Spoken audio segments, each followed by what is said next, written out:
On va écouter à ce sujet une archive. C'était sur France Inter le 8 mars 2007 dans Et pourtant, elle tourne. Karine Autain et Jean-Marc Four. Les observateurs ici notent un récent mouvement de retour à la foi. Alors ça s'explique par plusieurs raisons.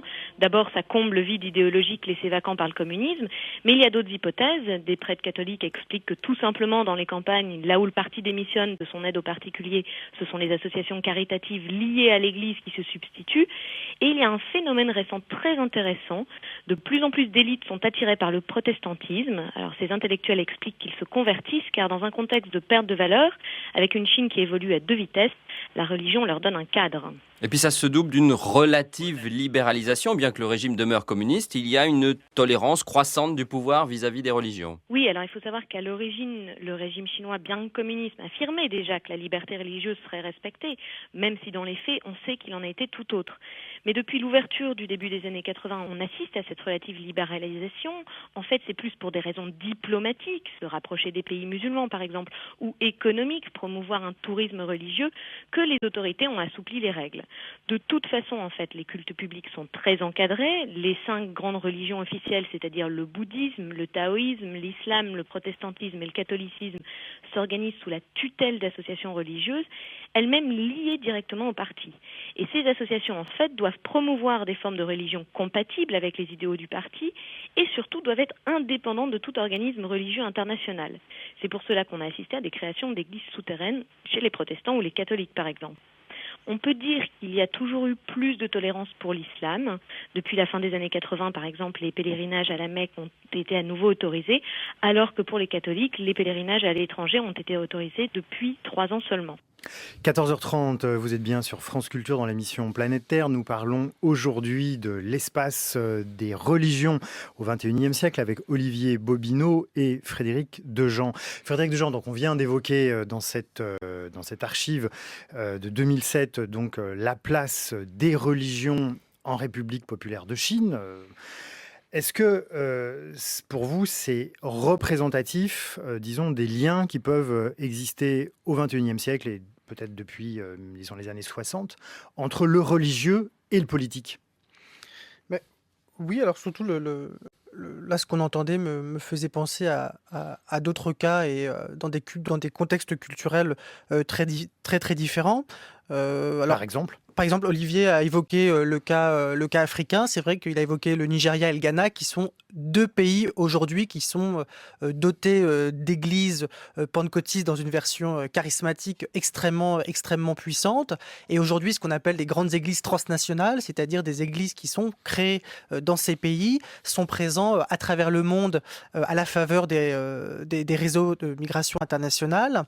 Et ces églises remplissent de plus en plus une fonction politique, puisqu'elles se structurent comme des lieux de sociabilité de premier ordre pour les individus. Et il y a d'autres cas qu'on avait vus, par exemple, au Brésil, où il y a une des grosses églises qui est très connue, qui s'appelle l'Église universelle du Royaume de Dieu, qui a été créée au début des années 70 à Rio de Janeiro par un ancien fonctionnaire, d'ailleurs, qui aujourd'hui est église qui est présente un petit peu partout à travers le monde. Et ces derniers avaient créé leur propre parti politique de manière à avoir des élus dans les différentes assemblées. Donc là, on voit très bien un rôle politique. Et un deuxième rôle politique avait été évoqué par Olivier tout à l'heure, c'était que l'arrivée du pentecôtisme en Amérique latine correspond au moment des phases d'ajustement structurel et l'ouverture au néolibéralisme de ces économies. Et certains observateurs ont vu dans le pentecôtisme des espaces où l'individu néolibéral pourrait émerger. Est-ce que vous pensez l'un et l'autre que cette évolution que vous décelez en analysant le pentecôtisme, hein, qui est un mouvement vraiment en plein essor, vaut également ou est précurseur également d'évolutions qui pourraient arriver dans les autres grandes religions, et je pense ici principalement à l'islam, ou pourquoi pas au bouddhisme? Est-ce que vous pensez que c'est annonciateur, si vous voulez, d'un mouvement global sur la place du religieux dans l'ensemble des aires de civilisation du monde? Ou est-ce que ça vous paraît, au contraire, devoir être très spécifique à quelque chose qui se passe au sein du christianisme? Olivier Bobineau. je crois que, enfin, on va pas faire de la prospective comme cela. Nous ne sommes Et pourquoi pas pas? devins. Mais pourquoi pas? Bon, très bien. Non, je crois que ce qui est clair, c'est qu'il y a un modèle. Il y a un modèle, même un business model, proposé par les pentecôtistes. Autour de la com, une communication, autour d'une charismatisation de la foi et d'une financiarisation, parce qu'il y a tout un attachement très particulier au financement, aux dons, une manière de cultiver cela. Et on voit bien que, voilà, on connaît les origines, on sait que ça vient notamment des États-Unis, que ce soit Los Angeles ou une église du Kansas. On voit bien ces trois dimensions, hein. Une dimension marchande, une dimension par rapport au charisme et au don de l'esprit, et une dimension de conquête par le marché, avec une mise en concurrence. Ce qui est intéressant, c'est de voir par exemple que dans l'islam, mais aussi dans le catholicisme, on essaye de faire des copies. Mais voilà, je dirais que ce sont des photocopies, c'est-à-dire que ça ne vaut pas l'original, et on le voit bien, Frédéric parlait de l'Amérique du Sud, l'Amérique latine, on le voit bien qu'au Brésil, eh bien malgré tout, ben voilà, l'Église catholique et dans ses mouvements charismatiques peine quand même à faire aussi bien que l'original, pour des raisons structurelles. C'est-à-dire qu'on a affaire, dans le cas de l'Église catholique, à une institution centralisatrice extrême, avec son droit, qui ne permet pas la prise d'initiative comme cela. Et dans le cadre de l'islam, je pense que l'une des difficultés, c'est le rapport, non pas l'économique, puisque dans l'islam, le rapport à l'argent, le rapport à l'économique, contrairement au catholicisme, ce n'est pas un mal de gagner de l'argent, hein, de faire des profits, mais je pense que c'est beaucoup plus un rapport notamment à cette tradition de l'Oumma. C'est-à-dire cette communauté unique musulmane qui fait que les musulmans, quelle que soit leur sensibilité, ont cette prédisposition à une sociabilité, à une communautarisation, une mise en commun très forte, qu'on ne retrouve pas dans l'éthique individualiste pentecôtiste. Et qui fait que là, il y a aussi une difficulté d'ordre culturel et politique, puisque c'est la conception de la communauté qui est en jeu. Voilà, donc je pense qu'ils essayent de faire, mais ils ne feront pas aussi bien dans la mesure où il y a des freins d'un côté culturel et politique, et de l'autre des freins institutionnels dans le cadre du catholicisme. Frédéric Dejean, sur cette question, quelle est votre analyse? Ce qui me semble important de souligner, c'est que dans le cas de l'univers pentecôtiste et évangélique d'une façon plus large, c'est que les évangéliques, leur capacité d'adaptation et d'innovation est pas récente, c'est pas arrivé avec les pentecôtistes. Quand on étudie un peu l'évangélisme, ce qui est intéressant, c'est de souligner, c'est que les évangéliques sont des groupes extrêmement flexibles et extrêmement réactifs au contexte. Et ils ont une capacité à intégrer la culture de leur époque pour en faire quelque chose de religieux. Et cette capacité d'innovation, alors on le voit par exemple du côté de la musique, c'est-à-dire que alors c'est très développé en Amérique du Nord, mais vous allez avoir du black metal chrétien, vous allez avoir du rap chrétien, vous avez de la pop louange, White metal, vous avez tout ce genre de choses. Et en termes d'innovation, il y a aussi une innovation, moi, qui m'intéresse davantage en tant que géographe, c'est une capacité d'investir l'espace public, notamment d'investir l'espace urbain. Et ça, ce sont des choses qui ont été étudiées aussi bien dans le contexte africain que dans le contexte européen.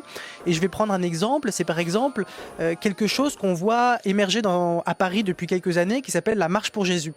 La Marche pour Jésus, ça se tient généralement fin mai, début juin, un dimanche. Et vous avez plusieurs églises évangéliques, surtout pentecôtistes, de la région parisienne qui s'associent et qui marchent, qui organisent une espèce de grande manifestation, une espèce de Christian Pride, hein, ça se voit un peu ce pendant-là, dans les rues de Paris. Et vous avez des chars qui diffusent de la musique, des chants chrétiens et des pasteurs qui prennent la parole et qui s'adressent aux gens. Ça, c'est quelque chose qui est vraiment très très nouveau, très très neuf, et cette manière d'occuper l'espace public était peut-être encore impensable il y a encore quelques années dans le contexte français. Et cette adaptabilité, cette flexibilité dont vous parliez, cette réactivité, est-ce que là aussi, donc s'agissant encore une fois des pentecôtistes, et je précise que Luc-Jean Reynaud, le réalisateur de l'émission, est en train de nous glisser, pendant que nous parlons sous notre échange, un extrait de La Religion, une composition de Pierre-Henry sur l'album Fragments pour Artaud. Ce n'est pas ni du rap, ni du black metal, je le précise, c'est bien Pierre-Henry. Est-ce que vous pensez, Frédéric Dejean, que donc cette réactivité dont vous parlez, là aussi, elle vous paraît soit annonciatrice, soit emblématique de dynamiques qui travaillent l'ensemble des religions, ou en tout cas majoritairement les autres religions ou toutes les religions partout dans le monde, ou pas? En tout cas, Je sais que ma question est un peu vaste, un peu globale, peut-être pas très universitaire, vous l'êtes l'un et l'autre, mais si vous pouviez, si vous l'acceptez, ça peut être intéressant quand même qu'on si on essaye essaie de distinguer voir ça. peut-être des catégories, on va dire, d'espace, si on prend le cas des pays du Nord, ce qui me semble intéressant et ce qui irait dans le sens de ce que peuvent mettre en place les églises évangéliques, c'est que de plus en plus de groupes religieux refusent la place qui a pu leur être assignée dans des phases de sécularisation. C'est-à-dire que dans une conception de la sécularisation entendue comme création d'une sphère strictement religieuse séparée des autres sphères qui seraient la sphère politique, la sphère sociale ou la sphère économique, de plus en plus de groupes religieux revendiquent le droit d'exister dans l'espace public et de prendre la parole dans l'espace public. On l'a vu par exemple, c'est une remarque, mais on l'a vu récemment lors des débats sur le mariage pour tous. L'Église catholique, qu'on entendait plus tellement dans les grands débats de société, au contraire, a pris la parole et s'affirmer et affirmer sa légitimité à intervenir dans les questions de société, dans les grands débats.